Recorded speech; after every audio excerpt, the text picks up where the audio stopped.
출애굽기 24장 1절에서 18절 말씀입니다. 24장. 또 모세에게 이르시되 너는 아론과 나답과 아비후와 이스라엘 장로 70명과 함께 여호와께로 올라와 멀리서 경배하고 너 모세만 여호와께 가까이 나오고 그들은 가까이 나오지 말며 백성은 너와 함께 올라오지 말지니라.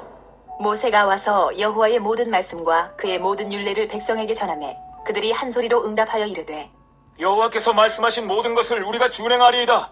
모세가 여호와의 모든 말씀을 기록하고 이른 아침에 일어나 산 아래에 제단을 쌓고 이스라엘 12지파대로 12기둥을 세우고 이스라엘 자손의 청년들을 보내어 여호와께 소로 번제와 화목제를 드리게 하고 모세가 피를 가지고 반은 여러 양푼에 담고 반은 제단에 뿌리고 언약서를 가져다가 백성에게 낭독하여 듣게 하니 그들이 이르되 여호와의 모든 말씀을 우리가 준행하리이다. 모세가 그 피를 가지고 백성에게 뿌리며 이르되 이는 여호와께서 이 모든 말씀에 대하여 너희와 세우신 언약의 피니라. 모세와 아론과 나답과 아비후와 이스라엘 장로 70인이 올라가서 이스라엘의 하나님을 보니 그의 발 아래에는 청옥을 편듯하고 하늘같이 청명하더라. 하나님이 이스라엘 자손들의 존귀한 자들에게 손을 대지 아니하셨고 그들은 하나님을 뵙고 먹고 마셨더라. 여호와께서 모세에게 이르시되 너는 산에 올라 내게로 와서 거기 있으라. 내가 그들을 가르치도록 내가 율법과 계명을 친히 기록한 돌판을 내게 주리라. 모세가 그의 부하 여호수아와 함께 일어나 모세가 하나님의 산으로 올라가며 장로들에게 이르되 너희는 여기서 우리가 너희에게로 돌아오기까지 기다리라. 아론과 훌이 너희와 함께 하리니 무릇 일이 있는 자는 그들에게로 나아갈지니라. 하고 모세가 산에 오르매 구름이 산을 가리며 여호와의 영광이 신의 산 위에 머무르고 구름이 엿새 동안 산을 가리더니 일곱째 날에 여호와께서 구름 가운데서 모세를 부르시니라. 산 위에 여호와의 영광이 이스라엘 자손의 눈에 맹렬한 불같이 보였고 모세는 구름 속으로 들어가서 산 위에 올랐으며 모세가 40일 40야를 산에 있으니라.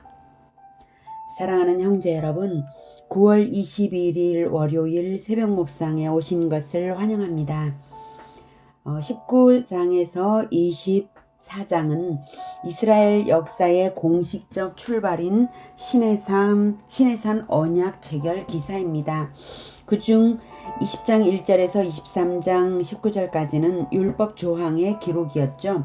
이어서 본장에서 언약이 체결되는 장면과 계약서와 같은 십계명을 받으러 모세가 산에 올라가는 장면까지 나옵니다. 시내산 위로 모세를 다시 부르신 것은 친히 율법을 기록하신 두 돌판과 성막 제도를 주시기 위한 것입니다. 두 돌판은 혼인으로 말하자면 혼인 서약서와도 같은 것이고요. 성막 제도는 신방과도 같은 것입니다. 이스라엘은 신정국가죠. 이스라엘이 나라 모양새를 갖춘다는 것은 왕이신 하나님과의 동행, 동거, 교제의 길을 확보하는 것입니다. 그것이 성막 제도이며 모세가 받아서 실행해야 하니까 받으러 가는 거예요. 혼인으로 말하자면 신접 살림집을 마련해야 혼인이 되는 것이니까요. 성막이 중요하죠. 25장부터 그 성막의 제도를 주십니다. 자, 오늘 24장은 결혼식과 같은 언약식 장면입니다. 전체의 얼개를 보면 1절에서 4절까지는 준비 사항이고요. 5절에서 11절은 언약을 체결하는 내용이고요. 12절에서 18절까지는 모세가 신의 산 위로 나아갑니다. 준비 사항 중에 3절에서 모든 율례를 백성에게 전했죠. 이 율례는 20장에서 23장까지의 내용으로 이미 지금까지 선포된 율법들입니다. 그래서 백성들이 한 소리로 응답하여 여호와께서 말씀하신 모든 것을 우리가 준행하리이다 라고 했습니다. 자, 이제 양쪽의 합의가 된 것이죠. 그 다음 준비사항으로는 4절에 모세가 산 아래에 제단을 쌓고 이스라엘 12지파대로 12기둥을 세웁니다. 12기둥을 세운 것은 이스라엘 자손에게 대대로 교육하기 위함입니다. 돌비를 세워서 각 지파별로 하나님의 언약 백성임을 기념하며 교육하라는 것이죠. 이제 진행될 언약식의 과정은 1. 피의 희생 제사, 2. 언약서 낭독과 화답, 3. 언약의 피를 백성에게 뿌리고요. 4. 공동 식사, 이렇게 진행됩니다. 확인하겠습니다. 첫 번째 피의 희생 제사는 5절에서 번제와 화목제로 제사를 드리죠. 그리고 이때 피를 반만 뿌려요. 네. 반만 제단에 뿌리고요. 두 번째, 언약서 낭독과 화답이 7절에서 있었죠. 모든 말씀을, 백성이 말합니다. 모든 말씀을 우리가 준행하리이다. 이렇게 백성이 화답했어요. 이때 언약서는 3절에 율례, 모든 율례이고 20장에서 23장까지 이미 알려주신 것 전체라고 방금 말씀드린 대로입니다. 다음 세 번째, 언약의 피를 백성에게 뿌린 것은 8절이죠. 네, 백성에게 뿌립니다. 모세가 그러면서 선언을 합니다. 이는 여호와께서 이 모든 말씀에 대하여 너희와 세우신 언약의 피니라. 예, 당연한 것이 피와 말씀은 세트라는 것입니다. 계약서에 글씨로 내용이 기록되어야 도장을 찍는 것이죠. 도장은 내용을 확증하는 것입니다. 언약의 피는 언약의 내용인 율법을 확증하는 보혈의 도장과 같습니다. 즉 언약의 피의 효력으로 언약 백성이 된다는 것은 언약의 내용인 말씀을 지키는 자가 된다는 뜻입니다. 그러니 도장 찍었다고 해서 내용과 무관하게 살면 무효인 것은 말할 것도 없죠. 우리가 보혈의 도장이 찍힌 하나님의 백성들 아닙니까? 그 의미는 언약의 피로 보증하시는 언약의 말씀, 그리스도의 말씀을 지키는 자들이 되었다는 뜻입니다. 말씀 안 배우고 안 지키면 보혈이 아무 소용없는 것이죠. 자, 네 번째 단계는 9절에서 11절에 이루어집니다. 모세와 아론과 나답과 아비후와 이스라엘 장로 70인이 올라가서 이스라엘의 하나님을 보니 그의 발 아래에는 청옥을 편듯하고 하늘같이 청명하더라. 하나님이 이스라엘 자손들의 존귀한 자들에게 손을 대지 아니하셨고 그들은 하나님을 뵙고 먹고 마셨더라.